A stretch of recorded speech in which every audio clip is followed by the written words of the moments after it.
Joël Olivier a fondé sa société de prise de vue aérienne par drone il y a seulement un mois. Drone Image est installé à Pontoise. Il nous explique comment il en est venu à fonder cette entreprise.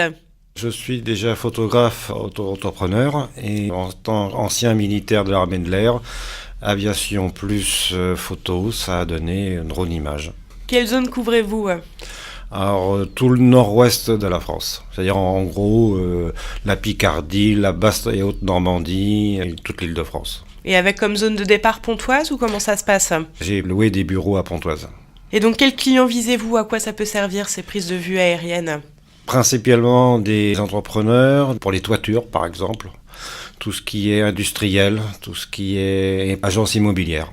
Mais le drone, on peut faire plein de choses avec. Y a-t-il certaines zones que vous ne pouvez pas survoler? Oui, bien sûr. Toutes ces zones militaires, à proximité des aéroports, décoller en bout de piste de Roissy, c'est pas trop facile.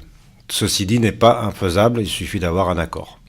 Et vous travaillez également pour les particuliers? Oui, je suis en train de mettre au point justement une offre pour faire un cadeau original. Au lieu d'offrir des choses qu'on ne sait pas trop en faire, et ben une petite photo aérienne d'une propriété qu'on peut offrir à un ami ou à un parent. Et quel serait le prix de cette prise de vue? Approximativement pour ce genre de prestation dans les 300 € à peu près. Le prix n'est pas défini encore. Et donc quelle est la législation en matière de drone? Est-ce que vous avez des obligations? Oui, alors on est très resserré au niveau réglementation. Moi personnellement, comme tous les pilotes professionnels de drone, on a une théorique ULM pour pouvoir piloter un drone. Après, on a une DNC, c'est-à-dire une compétence pour pouvoir utiliser un drone.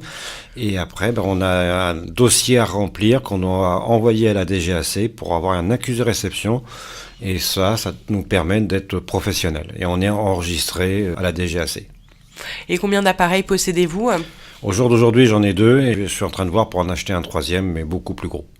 Et si on voit un petit peu plus loin, comment vous voyez votre développement? Il y a énormément de travail, on est au début du drone, donc le drone théoriquement devrait énormément avancer. Maintenant il faut communiquer, beaucoup de communication, c'est nécessaire. Il y a beaucoup de concurrence sur ce marché? Alors il y a de la concurrence au niveau société, on n'est pas si nombreux que ça, il y a beaucoup d'auto-entrepreneurs, beaucoup de gens qui font de la photo aérienne, des photographes qui se sont mis, mais il n'y a pas énormément de concurrence au niveau professionnel pur.